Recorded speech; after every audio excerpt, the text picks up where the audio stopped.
Okay. Welcome again to podcast numero dos. And my birthday, Yeah! January 29th, 2022. I'm now 19 years old. 19.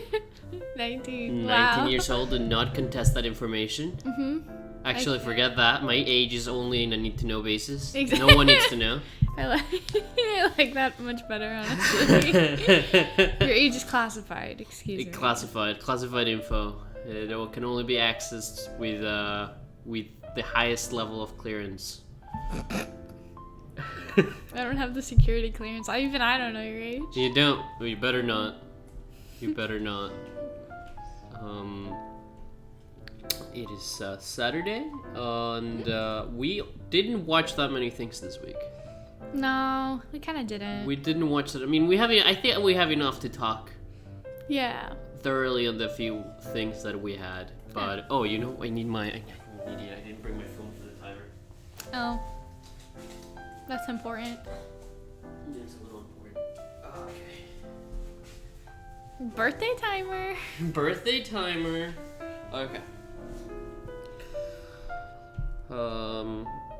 Just like last time, 9 minutes per topic, and then we're just walking over to the next one. Yeah. 3 times. Sounds like a plan. Alrighty. First topic is going to be being the Ricardos. Ooh, yay. Valley, what did you think about being the Ricardos? I liked being the Ricardos. I liked it more than I thought I was going to, but I also liked it less than I thought I was going to. I think I really wasn't expecting any part of it. Every time something happened, I had never expected it, not even once in my life, for this to be the direction of the movie. And then it happened, and then it kept happening. But I wish it was more focused. Like, if they wanted to do the communism thing, I think they just should have done the communism thing. And if they wanted to do the relationship thing, I think they kind of just should have done the relationship thing and not made it this weird, like, nothing burger type thing where the beginning is one thing, the middle is, like, nothing, pretty much, and then the end just ties back to the middle, to the beginning that happened, like, 2 hours ago, and then it's over, and it's weird. Yeah, the movie was very unfocused. I agree. It was all over the place. It felt like it had ideas they just didn't know. It felt like it was getting pulled from different angles, and in an attempt to cover more of Lucille Ball's life, or at least that particular part of her life, it ended up covering very little. I feel like a no insight on Lucille Ball. I know, like, I feel like I know even less. I was surprised, like, with the whole communist thing. I didn't know about any of that. Me neither. I never heard of it. So I guess it really was just what they were talking about, where it was like one thing and they immediately smoothed it over. Yeah. There were a few things that I really liked about that movie. The production quality of it, all the sets, all the costumes. Yeah, I like the costumes so much. Very good period piece. They really went full on it. Like, I remember, I think that a few, like, very, very things that popped out to me. The office of the one studio guy, that was awesome. Ooh, I really like that place. I love that one. That was so good. All the wood. Wow. I really like the place where she's doing her radio show. Yeah, that was cute. The whole thing just gave me such cute vibes. Like, that doesn't exist anymore, and it just, I don't know, that really put me in that period. It was good. Like, with the narrator, the narration of everything, and the ad. Yeah. With, like, the dancers right there, just like singing the jingle. Yeah, So it was cute. great. The performances. I think that Nicole Kidman just did it. She like shot it out of the stadium. She was amazing as Lucille Ball. I really liked her as Lucille Ball. I can't believe how good she was, honestly. Like, way better than I thought. It's weird how Nicole Kidman, I don't know. I don't think of her as such a great actress, but I feel like every time I see her in a movie, she always bedazzles me. Yeah, I think she was really good. She was amazing. She was fantastic. We watched this because we're still, our Javier Bardem run of all his work. And he was also fantastic. He was playing, what's his name? Ricardos. Well, yeah, that's the name of the character in the show, but yeah, sorry. The actual actor's name was Desi Arnaz. Yeah. And he did it good. I don't really think I don't know Desi Arnaz, but the way that they portrayed him in the movie, I'm not a big fan. Yeah, I don't know too much about him, honestly. I'm sure Javier, I can't pronounce his last name. Bardem. I'm sure he did pretty okay, but that one was more weak. I think Nicole Kidman as Lucille Ball was way cooler and way better, personally. But I mean, I think he did fine with what it was. I mean, it pretty much wasn't his story, I guess. Yeah, he was definitely supporting cast. Nicole Kidman definitely carried the movie, but I still wanted to. Yeah. Talk about Javier a little bit. I also want to talk about Nina Arian and J.K. Simmons as the next door couple. Oh, yeah. Yeah, they play the next door couple. Okay. Yeah, Nina Arian plays the Ethel / Vivian Vance, who was the actress that portrayed her. Yeah. And J.K. Simmons plays William Frawley, who plays... Oh my gosh, what's his name? Drunk boy. Gosh, I hate my wife. Yeah, I hate my wife, Boomer, but I can't remember his name. But they also, man, I mean, J.K. Simmons always just he's always fantastic in everything he does. I didn't know he was in this movie. It was a very, very lovely surprise to see him here.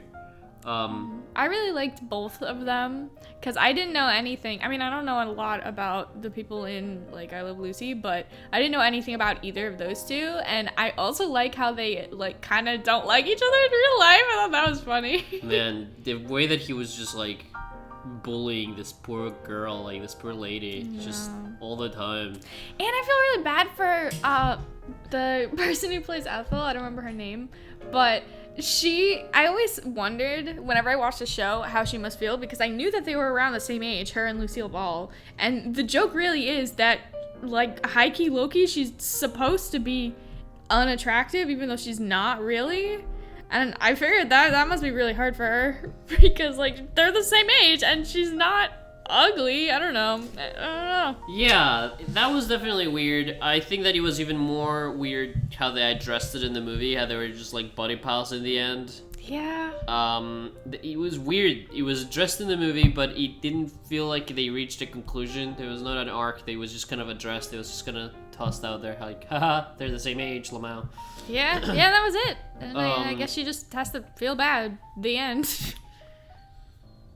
Another two actors that were really great on it right before we end this section. Alia Shawkat and Tony Hale, both from Arrested Development. Ooh. Very good. I don't care what they're on, I always love them. I love them both so much. Unfortunately, I still only see them as the people from Arrested Development. Of course. There's no way around it. Particularly Alia, since in one of the last seasons she plays a movie producer. She sneaks her way into movie producing. She's just still the same character. It really did feel like she was just doing the same thing here. It was really funny. She's just going by a different name. And she was kind of giving off the same vibe, the same sort of sarcastic vibe. Yeah, she plays that sarcastic vibe so good. I mean, she just is the Arrested Development character. What are you gonna do? She's good at it. It's fine. Any other remarks about the movie?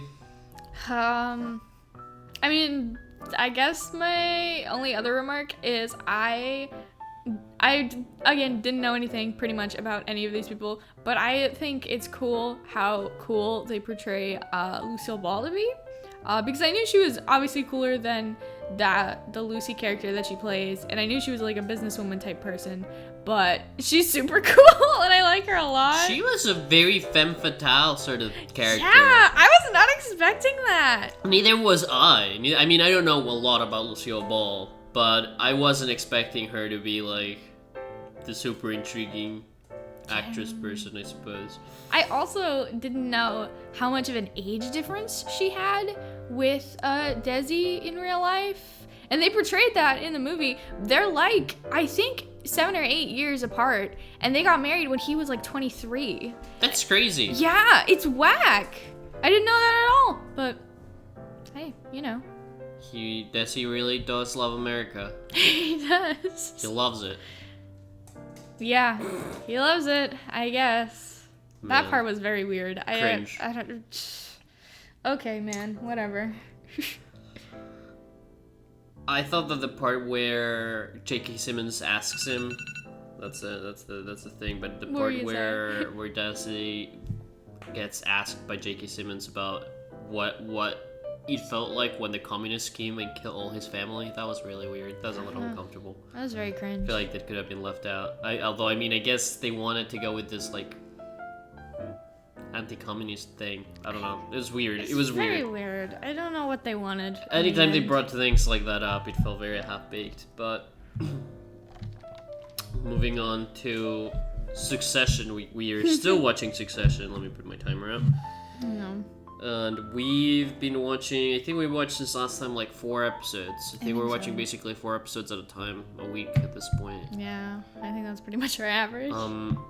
I can't remember all of them. I wrote down like the ones that I remember the most are the family Thanksgiving episode where Uncle Owen comes, and then the one we watched 2 nights ago with the photo shoot at the ranch. Yeah, that's true. The one I remember the most is the boardroom episode. Oh, yeah, dude. I don't know why I didn't even write that down, of course. I mean, those two are also really good, but, like, the boardroom was the one I'm thinking of. The boardroom episode where Kendall Roy gets met, like, they just betray him. Kendall, like, convinces everybody that, that they should kick out his dad from the board of directors. They should kick him out as a CEO, and he calls a vote of no confidence. Man, what an episode. I can't remember. I can't believe I didn't remember it. Yeah, that one was tense, man. I'm still so mad at everybody. Like, I don't know, just every part of it. Why was he still in the room? I know he's gonna call the president and get away with it or whatever, but that's so many forms of illegal. He's supposed to leave the room. They were gonna have enough votes. And then everybody was horrible, and that lady girl, who I can't remember her name, was horrible. And I feel so bad for the cancer girl, who just gets fired, and I don't know if we're ever gonna come back to her. I guess she was a minor character. Yeah, he fires like half the board of directors. It was insane. I do like how they portray these people, you know, I mean, they have so much money that they don't care whether one thing's illegal or not. Like in that same episode when Kendall goes to talk with the cancer lady, and he's on his way back. He has to take the helicopter to be in time, and they tell him he can't because airspace is locked down. And he's like, "Whatever, I don't give a shit. I'll pay for whatever. Fine, like just take me." And like he insists on that. Like I think I really like how they play on that. Like we live in a country where rules really only apply to us, the little guy. They really do play on that a lot too. Yeah, I really like that. We see a lot of drug use. These guys don't give a crap. Yeah. Well, now. I will say in the ranch episode, I really enjoyed seeing Kendall making friends with a bunch of crackheads. Oh yeah, that was fun. That was a lot of fun. I really liked. I like him drugged more than sober. I know. Oh man, when he comes back into the ranch. Yeah. And he's so funny. How does he like walk in? What does he say? Oh my gosh, something. What does he say? In my head, it's "Hey bitches," but I know that's not it. It's something like it's something like that. That essence. Yeah, in that spirit. How uncomfortable is Connor and his girlfriend anytime that they show up? Oh, his name's Connor. Yeah. I can't even remember his name, but yeah, Connor and his girlfriend / wife ? Willa. That's girlfriend. That's so. I mean, that's barely girlfriend if we're being honest, but very, very uncozy. I say to her, get that bread, but uncomfortable to the max. I've never seen something worse. Yeah, I can feel my body like cringing anytime that he puts his arm around her. Oh. They really, man, this show has such great writing, but like that character makes me furious. It just, I shiver. I shiver just thinking about it. Justine Lupe, who plays Willa, though, I really like her. She's gorgeous. I love her. She's really cute. 10 out of 10. And I mean, she plays it too very well. She plays being uncomfortable very well. Yeah, she does. She has some very expressive eyes. And you can just see from the way that she looks around, like she's like screaming, "Somebody help me! Somebody please!" Very uncozy. Oof. Connor's just so uncomfortable always when they're in the like spooky den bachelor party under the tunnel place thing, and he's like telling all the girls he loves them. Like, what a freak, dude! How uncomfortable. How awkward. Like the definition of like a weird, cringy rich boomer. That's Connor. I hadn't noticed this before, but there was a line of dialogue in that episode at the party in the warehouse where he talks. You know, he's talking with Roman about like the cage game that they used to play when they were little or whatever. But he says, "Oh yeah, we were at your mom's," meaning that he is only their half brother. Ooh! What a good detail. Yeah, that their relationship with Connor had been weird at first. I mentioned this in the last podcast. I didn't know if like they were like what was it, because he's so much older, clearly. Yeah, we couldn't even tell if he was the brother for a lot of it. Yeah, so he's their half brother. He's their half brother. Ooh, spicy. I don't know if they had mentioned that or hinted at it before, but I picked it up in that episode. Oh my gosh, that makes a lot more sense, honestly. The vibes they're coming together, if that's the case. I'm very interested in, I guess, the two moms now, but at least in their mom. I wonder when they're going to come into play. I'm sure, because they have already talked about the three siblings' mother like twice now. Yeah. And how like every like when Logan was sick in the hospital, I remember I think it was a Shiv that suggested maybe calling mom, and Kendall was like, "No, what are you saying?" Something like that, yeah. Threading back a little bit, what was up with that whole dog cage game that they kept talking about? Okay, I know the vibes were supposed to be very weird, and it was supposed to be like, wow, what weird sibling dynamic. But honestly, as like a person with siblings, that sounds about right. I don't know what to tell you. I know it's probably weird. And the way that Connor was describing it afterwards, most likely is what happened. There was probably not a cage. Like, he was probably sitting in a corner, and Kendall was probably feeding him, like, out of a dog bowl, like, chocolate cake or something, and they were probably both vibing. I can guarantee you that was just, like, especially because they said he was 5, and I don't know their age difference, but I have to assume Kendall's at least somewhat close to his age, so I think they were just kids vibing. I think that wasn't too weird, in my opinion, but I also had siblings, so... I don't know. As a lonely child, I cannot relate. So I'm glad to get your point of view on that, because as a very lonely kid that didn't have many friends, I mean, I don't know. That was real weird. That was real weird. I didn't know what to make of that. Honestly, right from the second that Roman said it. Roman started it. Right when he said it, I knew, because he was the younger than Kendall, I knew that wasn't what happened. I knew they were vibing. And then when Connor came later to be like, yeah, you guys were just playing a game. It was chocolate cake, dude. I was like, yeah, that was. I bet it was. So... That's funny. Weird. Very weird. I still don't know what to make of that. It was a weird detail. I think it was mainly put there to be like... to insinuate that some parts of why his dad treats Roman so badly is sort of because of Kendall, because he thinks Kendall's better than him, I guess. But that's upsetting. But on Kendall, I'm very excited for his villain arc. Me too. Me too. I feel really conflicted. He's definitely the most sympathetic character, and I don't like feeling any sort of sympathy towards any of them.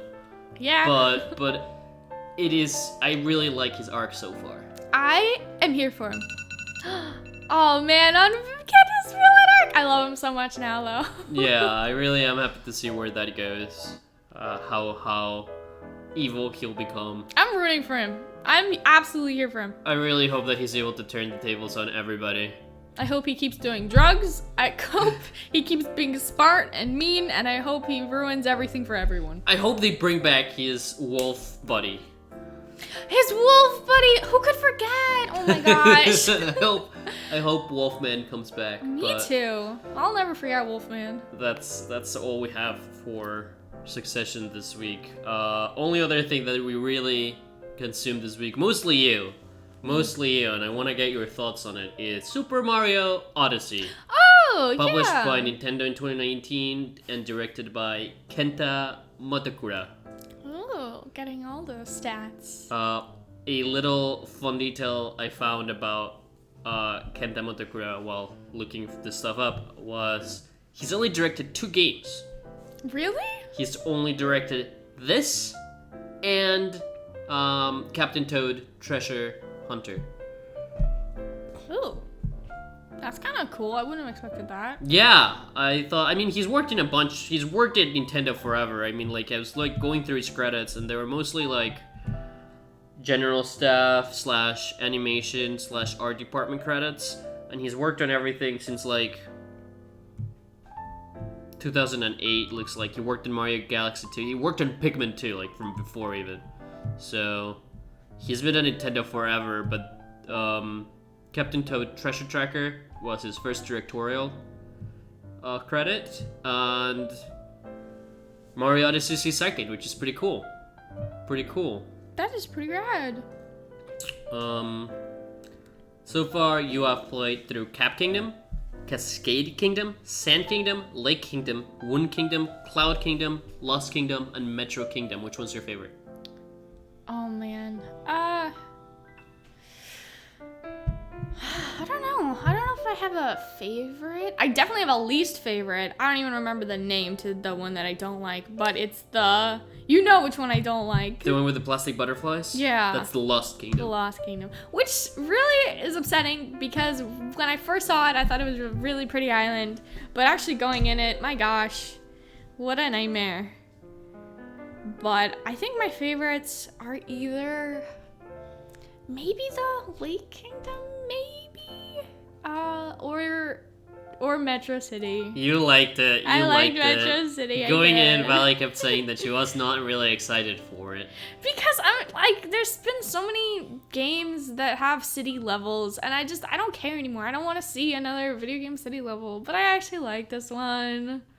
I'll give it to you. It's cute. It's a good one. It's a very, I think it's amongst the most vertical levels in that game. Yeah, it is actually. I think you're right. It's really fun to parkour around the city. If anything, I wish it was bigger, but oh, it was so nice. Oh, I like jumping. I like how many doors there were to go through.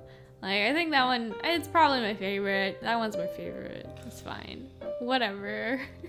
Do you have any thoughts? Any additional thoughts on Mario Odyssey in general?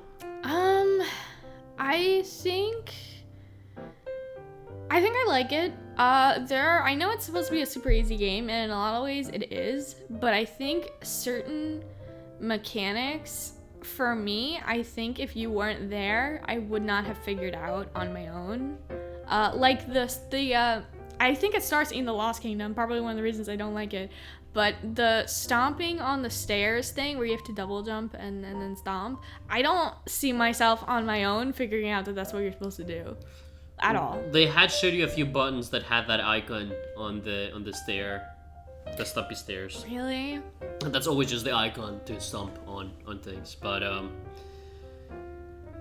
yeah, that game is, I don't know, that game is really good. I really like it. I think it's very pretty. I like the colors a lot. I like all the secret places you could go to. I think it's nice. I think it's cute. My biggest problem with Mario Odyssey is just that, as someone that's played all of them, it just doesn't feel like it's a game for me. It's a game for somebody who has not played. It feels like an entry-level Mario title. And as somebody who's been waiting for a new 3D Mario since Galaxy 2, it feels a little bit, I don't know. I love that game. I think that game is brilliant, but I played so much of it. I know those levels so well that now I get no joy out of going through it anymore. Aww. I really beat the living crap out of that game when it first came out. I really played the hell out of it. I guess you did. The game is brilliant. That game is fantastic. I really do like it. What do you think of all the jumps that Mario can do? Like there's double jump. There's not a double jump. Oh, there's smash on the ground and then jump higher. Yeah, it's a ground pound jump. My term is technical. Then there's the throw your hat, do a jump, do a dive, jump on your hat, move that's hard. And wow, I can't replicate that one. How many other jumps are there? There's a ton. I would describe Mario as what's the name? I'm blanking on this. The name of like the knife with a bunch of tools. Swiss Army knife? He's a Swiss Army knife of jumps. He has a ton of jumps, each for different situations. They're all very situational, or not. You can just do it for fun. He just plays amazingly. I think his jumps, other than the ground pound jump, all the others are kind of hard for me right now. So gotta use creative ways to get up. I think you've been performing somersaults consistently now. Yeah, but I feel like I do those on accident. Yeah. I'm not going into it being like time to do a somersault. Still. What do you think of the of the plot of this one? Of the plot? The amazing narrative of Super Mario Odyssey. Gosh. You know what? I like it. I think this plot, little of it that there is probably my favorite Mario plot that I know of. They're all the same. I know, but this one, they're getting all the like ingredients for a wedding from all the different islands. I feel like that's a good enough reason to go to the islands. Yeah, that is cool. I do like the theming. I do like the theming of Mario Odyssey. He's like a tourist throughout all these worlds, and then he's getting married. It's pretty cool. I think it's cute. I like that they stole the dress, and I like that there's posters of them everywhere.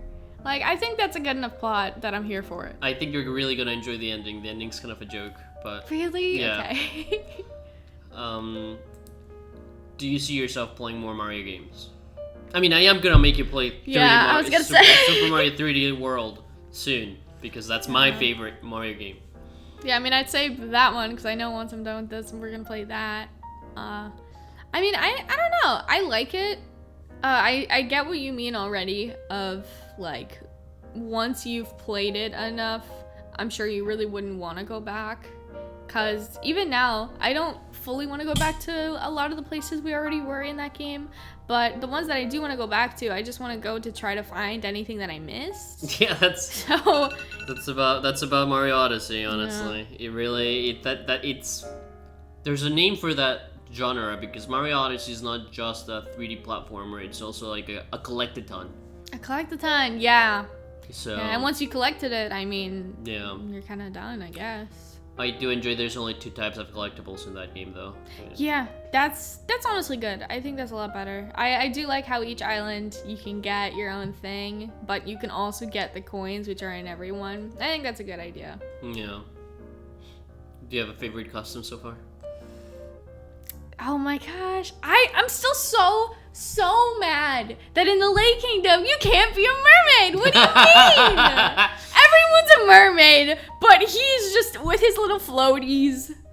Gosh, you could have kept the floaties and also given me a mermaid. Come on. If that was it, that would have been my favorite. But I think I like the suit that you get. I like the adventures outfit. I'm trying to think of other costumes I like. I think those two might be my favorite that I can think of. I think my favorite is actually the construction outfit.